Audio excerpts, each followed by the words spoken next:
On this episode of Wellington Then and Now, we will investigate the story behind two hunks of metal that were used in two major American wars, were used by both Union and Confederate armies, and almost ignited another war between Wellington and a town in West Virginia. Stay tuned to see what we dig up on this episode of Wellington Then and Now.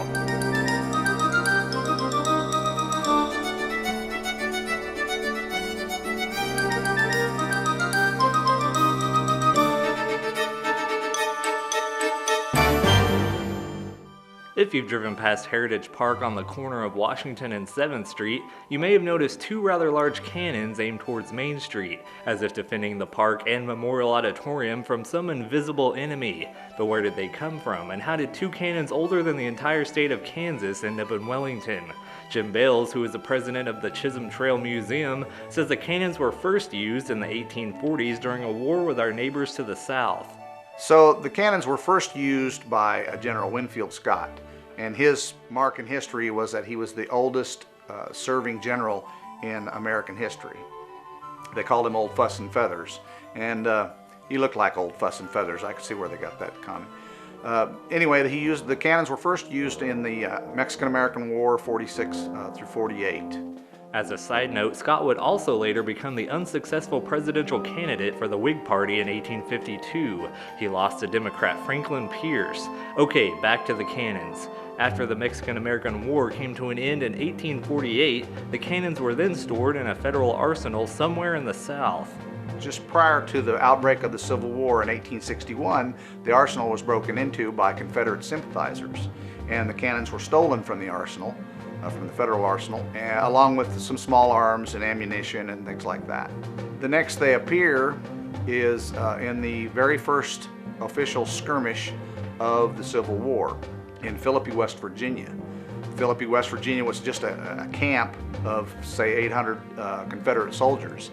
And they were just camped out on the creek bank there, and 3,000 Union soldiers rode into town and kind of chased them off. That's basically what it amounted to. Wasn't really much of a fight. Nobody got killed. There were a few injuries, but the Confederates got away. A few months after the battle at Philippi, West Virginia, the cannons were then recaptured by Union forces under the command of General George B. McClellan at the Battle of Cheat Mountain, West Virginia. The cannons then remained in Union service for the remainder of the Civil War. Okay, let's go over that again. The cannons were first used during the Mexican-American War, then they were stored in a federal arsenal, they were then stolen from the arsenal by Confederate sympathizers, then they were used by the Confederates at the Battle of Philippi, and then they were recaptured by the Union Army at the Battle of Cheat Mountain, and remained in Union service for the remainder of the Civil War. Okay, now this is where Wellington comes into the picture. Let's jump ahead almost 50 years to a meeting of the local GAR, or Grand Army of the Republic, James Shields Post number 57. So in 1909, Wellington had a Veterans Association, the Grand Army of the Republic, which was basically Union veterans from the Civil War. And they had a meeting in 1909, and one of the members of the association had heard of a city back east who had received a Civil War cannon as a memento. And so they all thought that would be a great idea to get their own memento of their Civil War. And so they petitioned to General Black, and he said that they indeed could have a cannon, but they would have to pay the freight to get it here to Wellington. They could have the cannon for free, but they'd have to pay the freight. The night of that meeting, they all dug in their pockets and gathered up enough money to pay the freight fees to get the cannon to Wellington. After 6 years of waiting, the cannons were finally delivered to Wellington in 1915. They were then handed over to the local GAR quartermaster, D.W. Quimby. They almost immediately took them out to Prairie Lawn Cemetery and set them up at the Veterans Memorial grave sites. And one cannon was pointed north and one cannon was pointed south, according to the paper. I don't know if that was commemorative of North and South or not. But anyway, they were put there. And then they sat there until 1961. Even though Kansas didn't even exist during the Civil War, Bales says many of the individuals that helped lay out and found Wellington were Civil War veterans. Several members of the original city founders were Civil War veterans.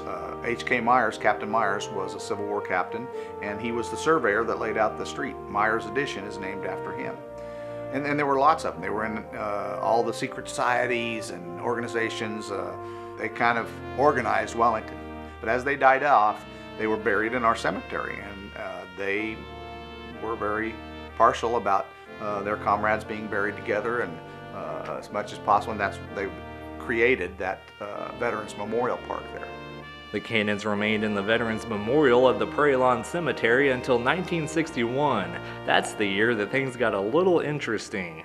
In 1961, it was the 100-year centennial of the Civil War, outbreak of the Civil War, and Wellington City got a letter from Philippi, West Virginia, where the battle between the Union started, Union and the Confederates. And Philippi wanted to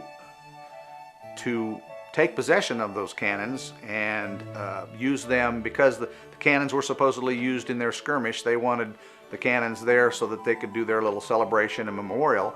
And they were offering to Wellington a set of wooden cannons, replicas, and a brass plaque, which was not acceptable, of course.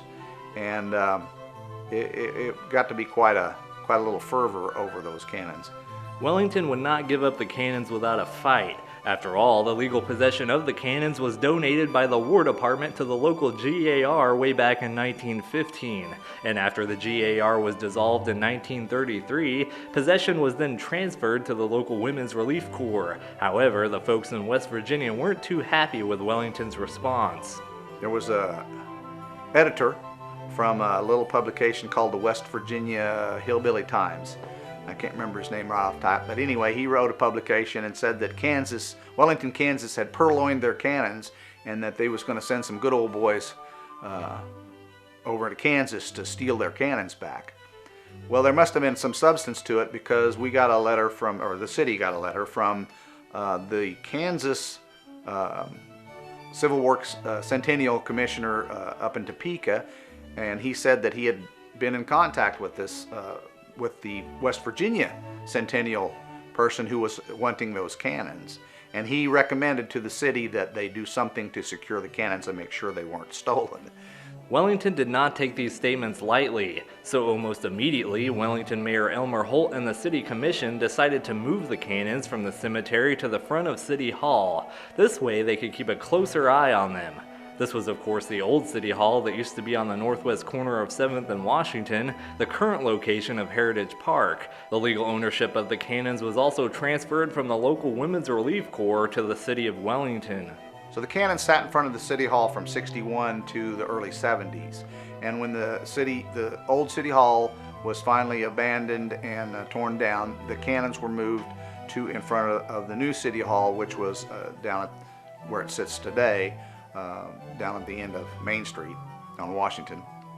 And they sat in front of there until recently, the last couple of years. Then they were taken and refurbished, and now they've been moved to the Heritage Park, where they basically sat in front of the City Hall, almost within feet of where they sat originally. Apparently, the folks in West Virginia finally gave up their fight for the cannons because they've been here ever since. However, that wouldn't be the last time that someone tried to claim possession of these cannons. Back in 1995, the family of a Captain David L. Payne tried to say that they were the rightful owners. So the tale of the cannons isn't quite finished. Captain David L. Payne, who also was a Civil War captain and an Indian War soldier, he was the father of Oklahoma. He was the original boomer who tried to move into Oklahoma and settle before the government had the land runs. He was run out of Oklahoma, I think 4 times. Anyway, he was in Wellington. In 1885, he was gathering up some supporters to make another try or stab at going down and settling in Oklahoma on the Indian territories. And he got up one morning in the hotel here, had breakfast, and fell over dead. Payne was then buried in the Prairie Lawn Cemetery here in Wellington. However, it seems some of Payne's family members felt his body should be moved to Oklahoma. So there was a fight in amongst David Payne's family members as to movement of the body, and he stayed there until 1995, when finally all the old generation died away, and they finally got permission to move the body into Oklahoma. And so they exhumed his body in 95 and moved it into Oklahoma. So in 2000, this David Payne camp or whatever wrote a letter to the city claiming rights to those cannons, stating that those cannons were part of the David Payne Memorial, which was not true at all. Those cannons were placed on the veterans' grave sites, but they tried to lay claim to them, and of course that was deterred. So they're still in our possession. Who knew there was such an interesting story behind these old cannons that people pass by every day without a second thought? It just goes to show you that you never know what you'll find if you just do a little digging. Thanks for joining us. We'll see you next time on Wellington Then and Now.